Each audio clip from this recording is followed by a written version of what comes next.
Just a little background. So I know Garret from the days when I first started my own business back in 2009. So it's been over 10 years. And thanks to social media, we've stayed in touch. He was one of those guys, if anyone was starting a business back then, or even before then, there was this term called internet marketing that you quickly learned you needed to know more about. And Garret was one of these guys who got into it at the very beginning. And he was known as this kind of internet marketing guru. He had really formulated some amazing automation to essentially help people generate revenue online from nothing. So he's built a bunch of tools, and this is just going through all the years, and had no idea that he had taken his business from where it was to where it is today. When I reached out to him recently, I was kind of blown away that he went from a 6-figure business to an 8-figure business in less than 4 years. And I was like, wow, you need to share that with the group. So he had mentioned that he had talked about this before at some conferences, and he'd be willing to jump on and tell us a little bit more about it. So that's the extent of the intro I had planned, Garret, for you. I'll let you take it from here. Sure, that works. Thank you. And tell us a little more about yourself, anything I left out. Sure. I have a fairly long history in tech. Started my first tech company in 1998. And we've had a number of tech companies since then. We've had an integration company. We've had started and sold a couple of software companies as well. And just really enjoy the tech space. The internet marketing stuff actually started after one of the software companies sold, and things were, when we started that, things were pretty rough I think in general throughout the country as far as jobs goes, but specifically in Fort Collins, Colorado, we were pretty tough. Have a lot of tech there, so a lot of guys were getting laid off of HP and Agilent and places like that. And so, yeah, we started, and I had actually gotten into internet marketing coming out of software a few years earlier, and then just had developed a lot of really good, strong systems related to internet marketing, and that were really giving us the freedom to do what we want, and I'm not going to say write our own checks, but on some level it was actually like that. And of course it was different then than it is now, but the same rules still apply in a lot of the same ways. So when all the layoffs and stuff like that started, and of course I was in tech, so I knew a lot of the guys who were getting laid off, and it was pretty rough for a lot of them, and there were no jobs to be had. And a lot of these guys were, in their 50s or 60s, around there, and just really kind of rough. So I was talking to a number of them, trying to kind of get them into this internet marketing thing. And I still had one of the bumper stickers around here somewhere. My idea was that you didn't need a job. And what I kept telling these guys was, you don't need a job, you need income. And I kind of feel like everybody was just really looking at it wrong. That everybody, a lot of these guys just kept going, looking for jobs. And the problem was that the jobs didn't exist. And so I don't know how you're going to find a job if the jobs don't exist. And so I really kind of started pressing on this, you don't need a job, what you need is income. And so we started I Am Dogs, Internet Marketing Dogs, which was a meetup. And we actually had gotten so that we were meeting twice a month. We would meet in Fort Collins in an auditorium once a month. And then we would go to Denver and meet there as well. And so we would have these meetups and try to teach these guys and these people. And I see Brett here. Hey, Brett, long time no see. We would try to help these people figure out how they could make money online, that they wouldn't have to get a job, and that just creating there were a lot of ways, different ways to generate income online. And there still are plenty of ways to generate income online. And so we did that for a few years, I think, until basically until things just started getting better for everybody. And then I think kind of everybody moved on and went on to some other stuff. I have stayed in touch with a number of the people who were around at that time as well, and a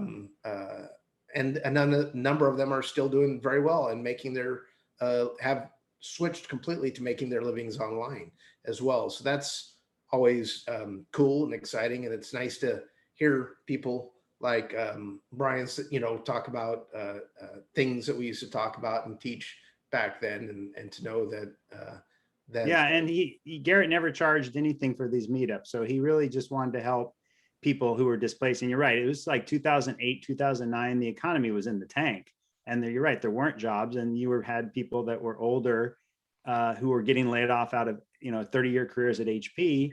What do you do? And I think that was what you were so driven to sort of help these people kind of pull themselves out of their financial rut.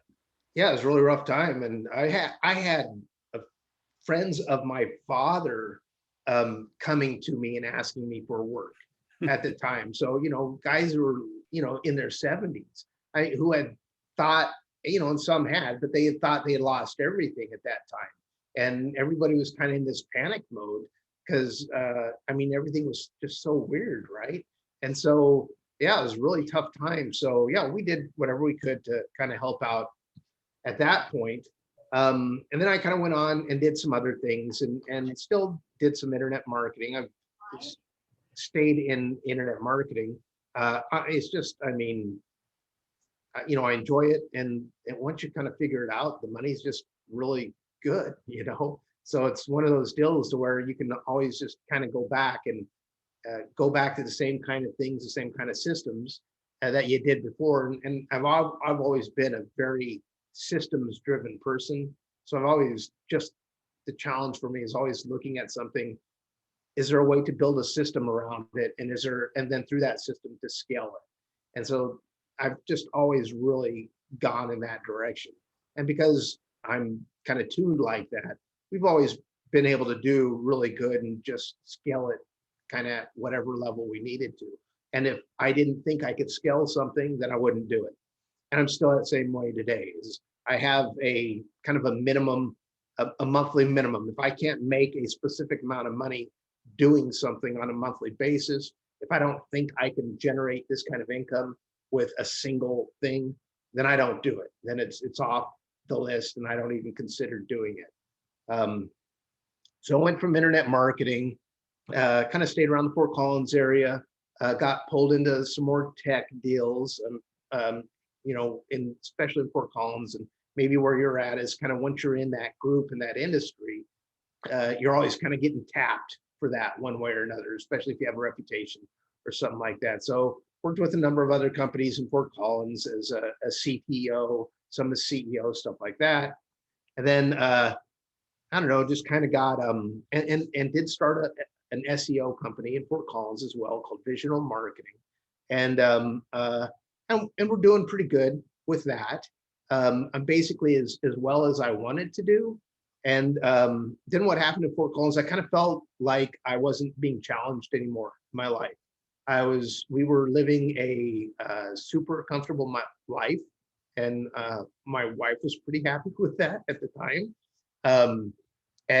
But I was feeling like, there weren't a whole lot of challenges left, and I'd already kind of like semi-retired a number of times, and just wasn't really ready to hang up the boots. And I was feeling myself becoming kind of lackadaisical and complacent, and it wasn't a good feeling for me. And so I felt like I needed to shake things up a little bit. And I think that's kind of a genetic component for me. My father and mother were very much like that too. My dad, very successful, but moved around from career to career to career quite a bit. And so I just felt like I really needed to do something to change things up. I needed to get away from that same group of people that I'd kind of been involved with for years and years and years. And so, we made the move to South Texas, to where we had only ever been for 30 days visiting before. and not long before. We didn't know anybody down here. I really knew nothing about the area at all, other than, it's got palm trees and it's hot as hell. And every once in a while there's a hurricane, but we're 30 miles inland, so that's not so bad. But I felt like we needed a challenge in our life, so we bought a completely busted up a house on 3 acres on a lake. That the property was so overgrown, people didn't even know there was a house on this property. Came in, moved in our camper, 25-foot camper, and lived in that for a year and a half while we gutted the house and rebuilt it. So the outside was all brick and everything, so stayed there, had a great foundation. Gutted the house, remodeled it.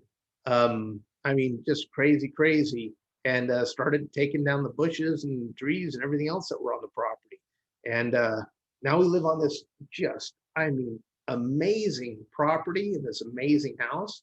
It's incredible. It's just so blessed. And so while doing that, I continued to run my SEO company.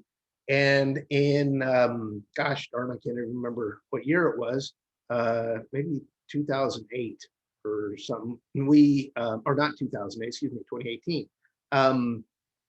2018, I had heard of an SEO company that went from $1 million to $10 million in a year. And I had been talking to this guy who wanted to come on as a salesman for me. And he was really excited about it. And I told him, I said, gosh, I'm really interested to see how those guys did that, because that's quite the feat.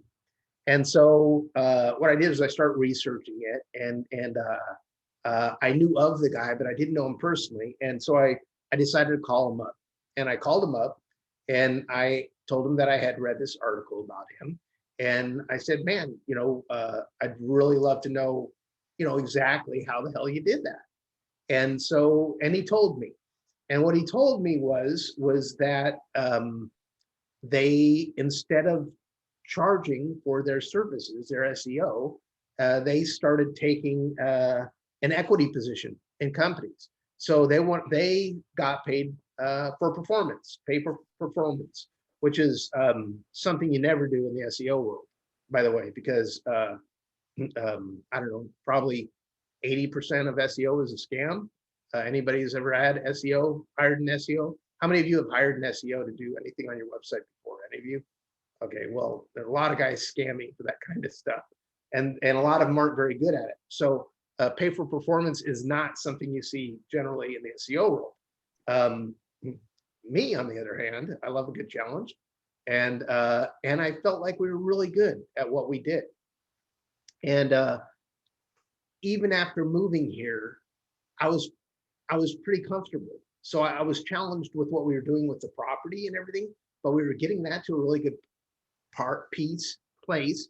And we're our small little SEO company doing about 365 a year in that area.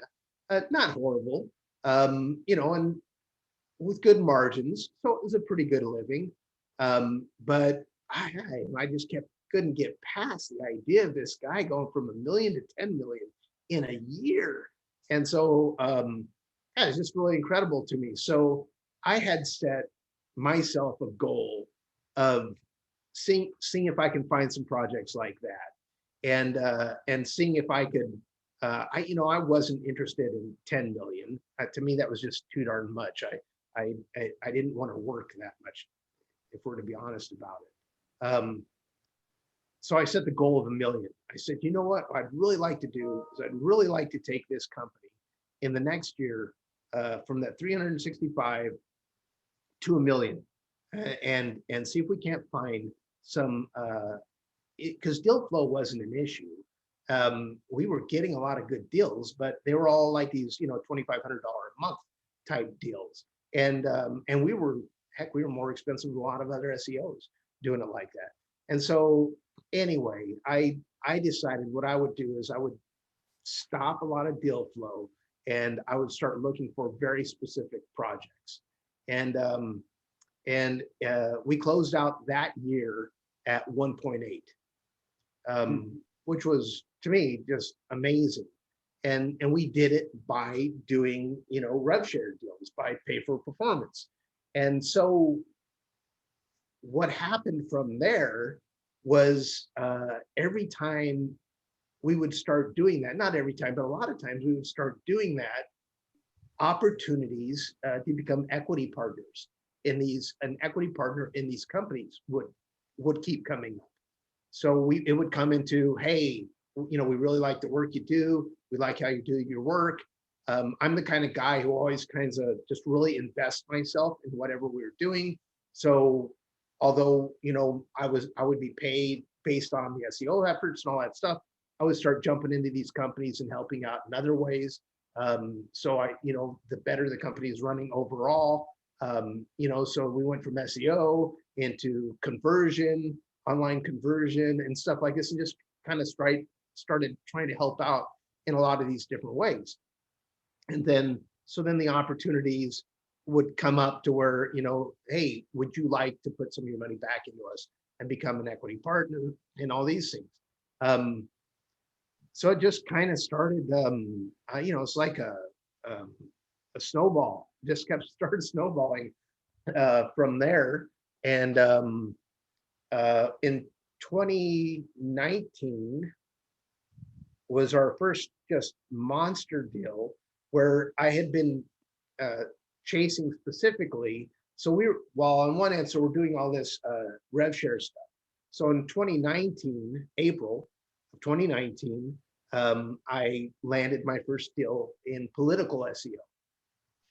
And that was a huge deal. We've been chasing this market ever since 2016.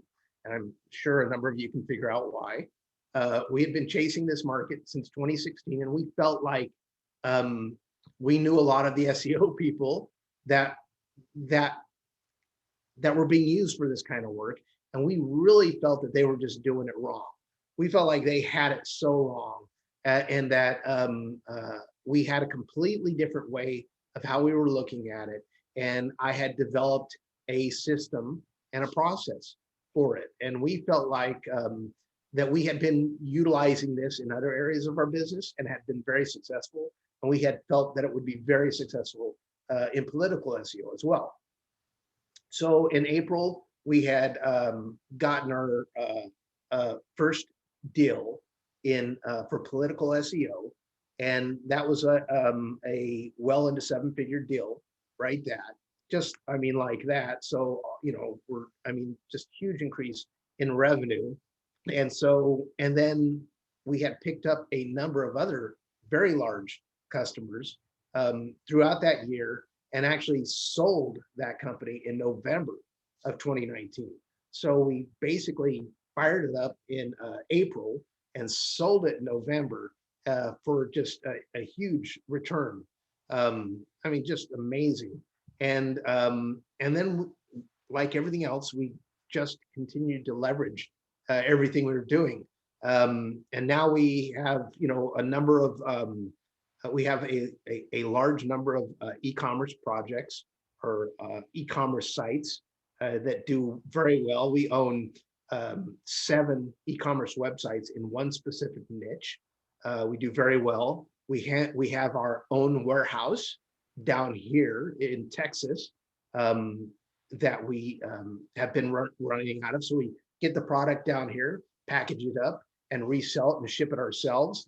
We just bought a large commercial warehouse. We've just bought a 1.25 acres commercial property with 2 warehouses and an office building on it, not that far from here to expand into. And gosh, we're just kind of cranking it out.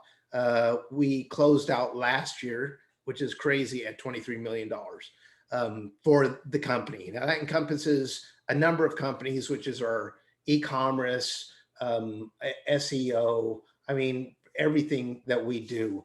And on the SEO side, we've basically cut out all of our smaller companies that we work with. We don't work with small customers anymore. We got into this reputation management a number of years ago, and that's just kind of grown quite well. We've gotten into some communities with a lot of money and have a lot of customers with those within those communities. And things are just kind of going crazy. We're, and so, but it's still the same thing. It's all about process and systemizing things and try to automating things as much as we can. Last year, I purchased 2 software companies and decided to start up another software company again. We have another number of products that are getting ready to come to market right now. We have one that's been fully released, one that's in beta right now, priced at $1,200 for a single license, and then $97 a month thereafter. And that's in beta, and we're actually getting people to pay that for beta software, if you can believe that. Well, but you're addressing SEO stuff, right? So you're finding so yes, your niche that you know better than most. Yeah, absolutely. I mean, so our model is the same that it's always been: identify the market that we want to go into, identify that customer, find out what that pain point is, what isn't being filled, and figure out a way to fill it, and go to them with it, And so, that's in the SEO space for sure. And I mean, it is, and it's expensive even for that space, but people are paying it because it works. And so if you can help, a lot of times what we found, if you can help people make money, so the whole thing all the way along from I Am Dogs all the way through is helping other people make money, right? That's the primary theme. So if you can help other people make money, they will make you money. And I believe that, and I'll believe that until I die. So if you can, because it's an ROI, it's an exercise in ROI, right? So if for $1,200, if they can think that it's going to help them make $2,400, well, then why the heck wouldn't they do it? And so if you have software that you can actually show and demonstrate, that will do that, and convince them, certainly. That's number one, right? You got to convince them, and so that's the marketing piece. You got to somehow convince them to buy it. And then the second piece is you got to keep the refunds from coming back. And you do that by actually doing what you say you're going to do. And that's by delivering a product that is going to do exactly what you say it's going to do, and helping them to make money one way or another. And so a lot, so much of what we do really is kind of based around that premise. And we really like what we do and how we do it. And I work a lot right now. I certainly work a whole lot more than I thought I would be working at this point. But I enjoy it. It makes me happy. My wife is happy. That's great. She's one of those people who actually really loves digging in the dirt and kind of farming, a born farmer without being a farmer. And so here we are now on property that she would never thought she wanted to be on. And she's literally outside every day. Doesn't have to be digging in the dirt, but she is. And so it keeps her happy, and it keeps her young as well. So for us, certainly it's been an awesome move. And and I'm always, available and happy to help others kind of move in those kind of directions as well too. I'm a real Garret, can you define political SEO? Well, sure. My definition and how we did it might certainly be different, or is in fact different. So when we got bought out, what they bought were the systems that we had. So we had turned up in McAllen, Texas, we had turned up a full office with people there and with our system that we had. So political SEO, just by itself, certainly on the term, is SEO for political purposes. So that's search engine optimization for the purposes of politics. So whether it's to get somebody elected, or to get somebody noticed, or to all sorts of things. I'm sure you can imagine. So what we did was a lot different than what a lot of others. So politics had turned very much to social media. I'm sure, as all of you can remember, in that 2016 area. And then in the 4 years after that, even is very, very social media based. A lot of it, is just, I mean, everything on that 2016 election was around social media, Facebook specifically.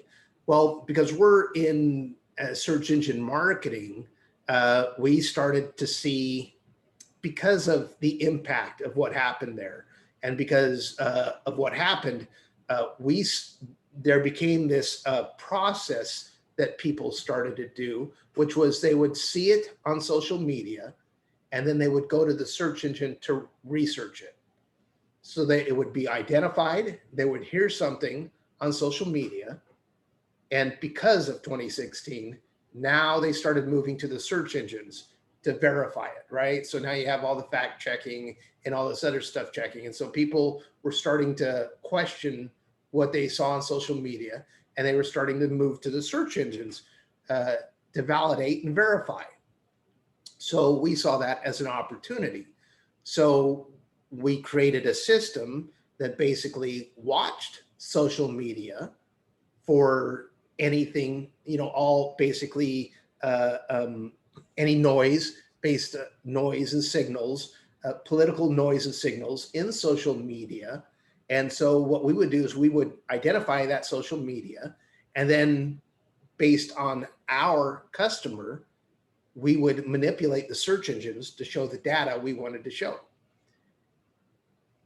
So they could validate it through right search. Or invalidate it. So it went both ways, right? So it's like, so now we're working with our customers' social media people, and so that they can start putting up social media as they want it to be seen. And then we would work on the SEO side to actually create content and take existing content and push it up in the search engines, so that that's what would be found. So instead of something negative or not necessarily that our client wanted to be seen in the search engines, we would show what would look better for our client. We would do the opposite as well. So we would take the stuff that we didn't necessarily was thinking necessarily positive for our client on social media, and then we would. So if we had something that was not good for our client, but maybe the other people on social media, we would take that, still identify that, find anything negative for that information, and we would push that up in search engines as well. Invalidate the searches, yeah, right. Or the terms. Exactly. All right. Well, that's an interesting space for sure. And yes, I was just thinking, and one of the questions came through the chat asking about that. So yeah. So anything else you want talked about before we open it up for Q&A? No, we're not aware of anybody else who kind of took that angle with social media, or excuse me, with search engine marketing. So some of the stuff we do, I think people might find distasteful. Certainly like pushing down information and stuff like that. I get it. But we do it. We kind of look at, my line, honestly, is the law. We don't cross the law. We don't do anything that's against the law. But yeah, there's a lot of things that we do online that,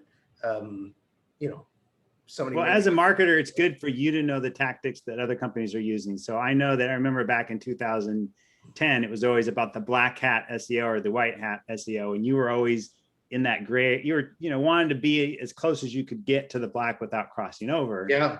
But just knowing the tactics that these other marketers, black hat marketers, are using is probably a really good thing for everyone to know about. Well, I think so. I think it's, it's the standard know the game, the whole football thing, if you're on offense, the best offensive players are going to know the defense as well. And so I think, for me, anything in life should be like that. Certainly pick your piece and your pet part in that, but you should know the whole game as well. And that helps you become a well-rounded player. And so for SEO, that's certainly the case for us as well. And we do play in a lot of what we call gray niches online. And it's the same thing, gray areas. I haven't changed at all Brian. It's still very gray like that. But we do that because I do it a lot from a business standpoint, because I see that there is more area for me to exploit as a businessman, kind of in those gray areas, and people aren't maybe as focused on those areas as they would like. I mean, on the black hat side, that's kind of one thing, and so you have all sorts of crazy people doing crazy things, and then these white hat people who are very strict and very, they only go by, they do these very specific certain things. And there aren't a lot of people who kind of really focus on that gray area. And so we found for us that there are a lot of areas that can be exploited from a business standpoint there. And I mean, even honestly, doing pay for performance SEO, a lot of people would say that that's a gray area. I mean, you're not going to find very many SEOs at all that go there, because it's just not something that you do in this industry. And again, well, it's like the business owner hires a salesperson and doesn't want to know what that salesperson really did to get the sale, but they got the sale. Right. And sometimes, that helps them grow the business to where they need it to be, but they don't ask a lot of questions. That was back in the days of a little more black hat sales stuff that people were doing. Right. So I want to open it up to questions, because I don't want to take people past the 6 p.m. point, especially you, Garrett. You've been very generous. So I'd like to open it up to Q&A.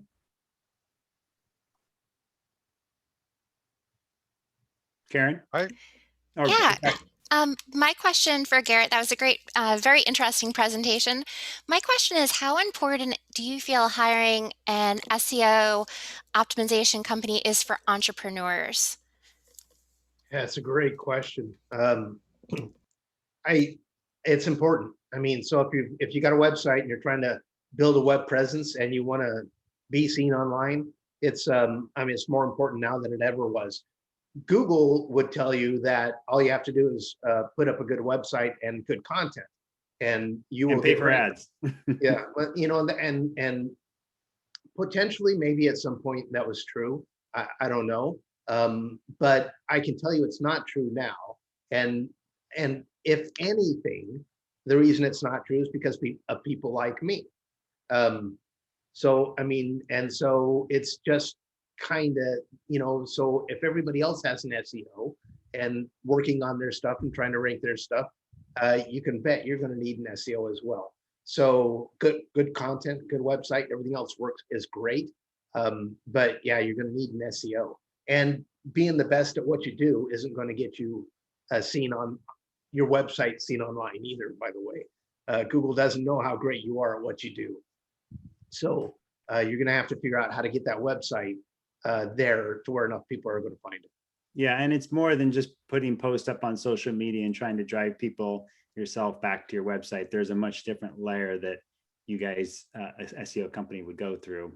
For sure, much more. And social media, especially now, is kind of going through a large disengagement as well. Again, just because of, I mean, it was just 2016, I can't tell you, just from a social media standpoint, impacted the industry on so many different levels. And there is definitely a large disengagement going on in social media right now, and it's going to stick for a while. So yeah, I'm a big fan of search engine marketing, and anybody, I would recommend to find a budget for it. I mean, just like anything else, to make your business go, I would put a budget together and see if you can't find somebody to help out.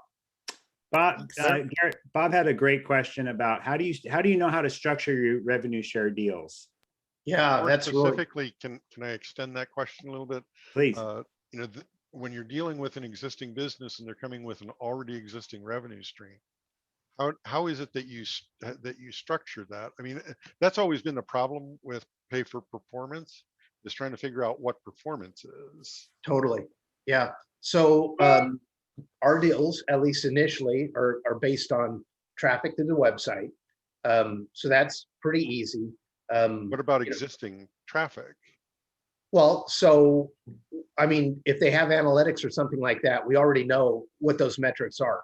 So there's an existing pattern there. We know what the existing sales are. So we structured a number of ways, and we've done it a number of ways, but certainly you can always build off of existing sales. So growth, so you can base it off of a percentage off of growth. When we go straight off of growth, then obviously it's going to be a higher percentage. We have gone depending on the product, because you've got cost and everything else like that.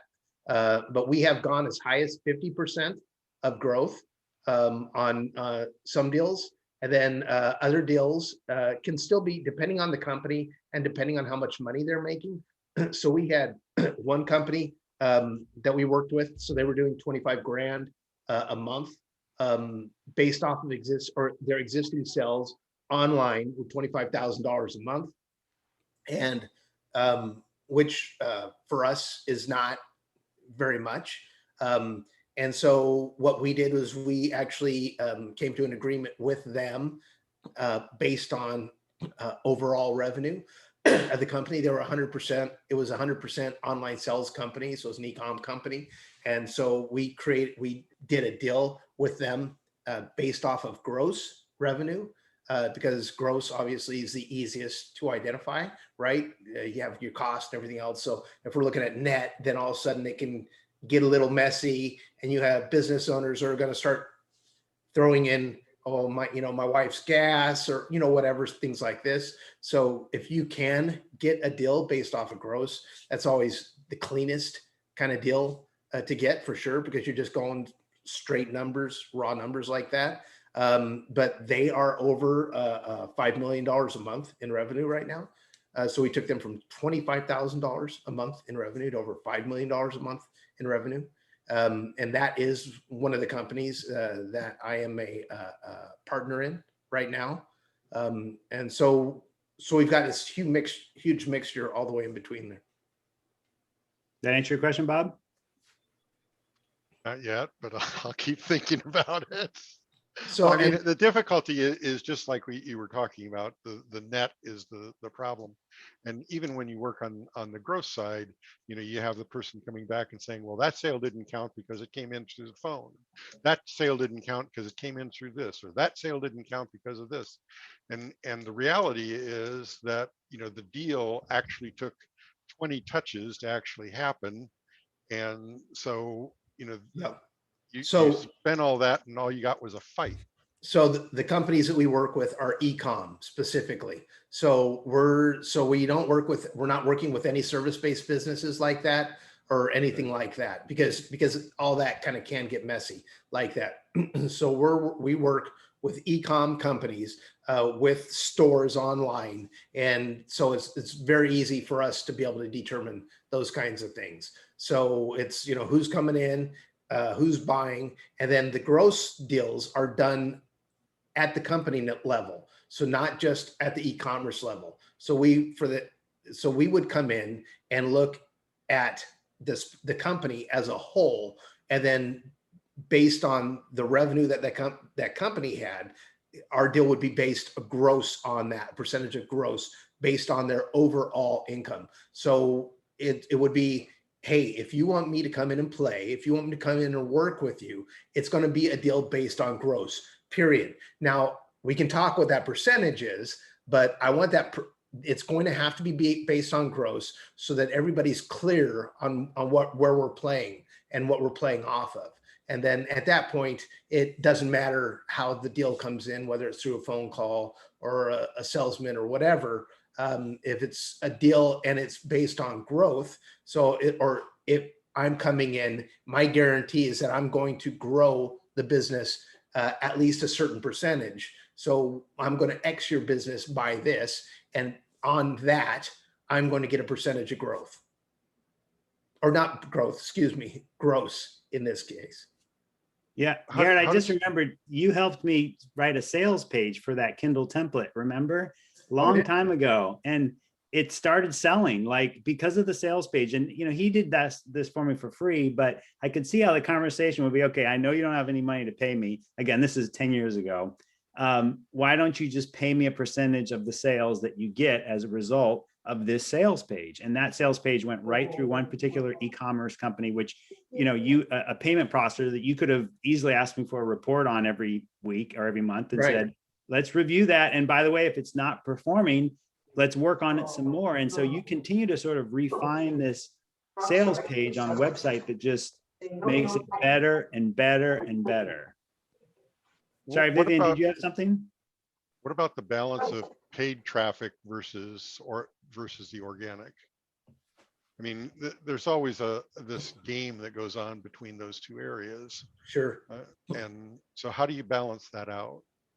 Well, I mean, so it depends. Does the person still spend the same amount of money in paid at 5 million that they paid at 25,000? Probably not. No, so we don't do paid traffic at all.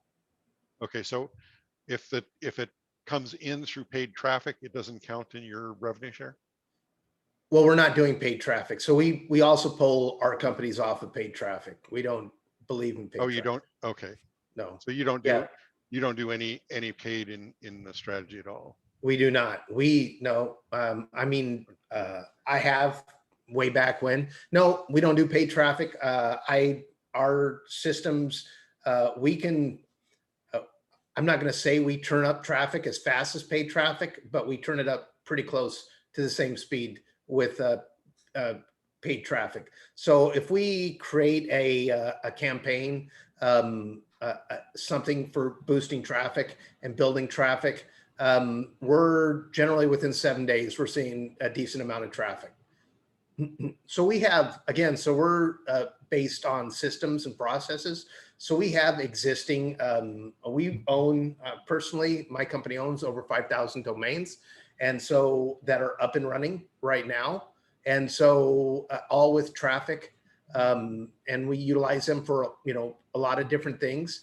And so what we can do is we can turn these domains on basically for any work that we need done. So if we bring on a new e-commerce person or client or company that we're working with, we have the ability to start sending traffic over there. We drop backlinks on the websites. We do what's called niche edits. So we have articles and all sorts of different niches and stuff like that. So we'll go in there to our existing articles that already have traffic and then replace specific keywords to the new website that we want to direct traffic to. And so when people are in there reading the articles, they'll click on the link and then it'll take them to that new e-commerce site that we're working on.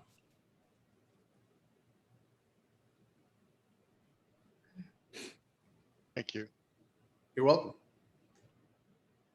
The role of PBNs in current SEO. Yes. That's your buddy, Brett. Yeah. Yes. So that's exactly right. PBNs. That's exactly right. And so we do have our own PBNs, and the software that we actually just launched is the PBN, Garret, remind us? Private Blog Network. Private Blog Network. Okay, yeah, that's a new term for those of us that not in your business. Yeah. So it's Private Blog Network, and these got Google demolished and smacked down a bunch of these a number of years ago, destroyed the whole PBN industry. It was an industry, and we were fortunate enough that we were doing it in a different kind of way, and we continue to do it in a different kind of way. The software we just released is actually PBN software. We're calling it the poor man's PBN software, and it's going to work for a lot of other people as well. So yeah, that's what we do, and it's pretty darn effective. And so we have all these assets and stuff, tools that we have built up and developed over the years, and that we have developed ourselves. We have over 500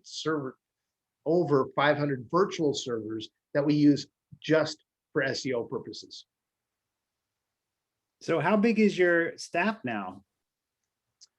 We keep it pretty slim, actually. So we have on the software team, we have 8 guys there. And so, so we have, honestly, I don't even know the exact number. So we have a small SEO team, a pretty small SEO team. So we have an SEO team, a email marketing team. We have the software development team. We have our warehouse team, and we have our shipping team. And now I have a team for real estate as well. Cool. Anything else, you guys? We still got just a couple minutes left. I want to respect Garrett's time since he's a couple hours ahead of us in Texas. Getting late. Yeah. Any burning questions? I think, you know, he doesn't have, you know, he's very humble with what he's achieved. And if I know anything about where he's come, it was that, you know, he was a talented software developer from the start. And he learned how to write software specifically for something that was very lucrative in the world of SEO and getting people to being able to recreate websites and doing a lot of things on autopilot, right? A lot of robotics kind of stuff going on behind the scenes, Right. Probably aggregating a lot of data, but pretty much owning all that stack. You don't use a lot of external software, I take it, or websites. You pretty much, if you need a tool, you build it.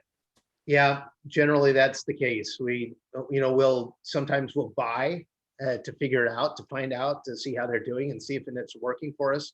And then, yeah, you know, and then you build it, you know. I mean, so if I buy it, I'm going to have to pay for every license one at a time. But if I figure out how to build it, I can run as many of it as I want. And you can start charging for the licenses. Right. Yeah, and so we have been building software, you know, our own software, in-house software for years, and then now a lot of the software that we're selling is based off the software that we've been building and using for ourselves. Wonderful. All right, Garret, I really appreciate it. It was very enlightening. I know it was more of a business-heavy chat tonight, you guys, but that's good for those of us who aren't techie, you know, deep into tech, but depend on tech to do our jobs. So I really appreciate it. I'll send you guys a replay to this if you want to replay anything. If that's okay with Garret, I'll let him make that final call. And I got Bill's message, and I'll give you a call. It was Bill, right? Let's see, or Bill. Yeah, I'll give Bill a call. Oh, thank you. You're great, Garret. I really appreciate you taking this time. Best to you, and Vivian's your wife, right? She is. She All is. right. Still, Best to you. Still is. Best to you and Vivian. I'm glad you've been married for how many years now? Since 98. Okay. Yeah, she's pretty much been through. She was at the beginning of all this stuff. We partnered up on our first web design company. Good partnership. Together in 98. Yeah. Wow. Good man. All right. Well, it's good to see you. I really appreciate the time. Yep. Thanks. All right. I'll call you. Let you go. All right. Thanks. You bet. Appreciate it. All right, guys. Well, like I said, hopefully we're going to be back in person in July, and you'll be getting an email with the details on that. Bob, anything else?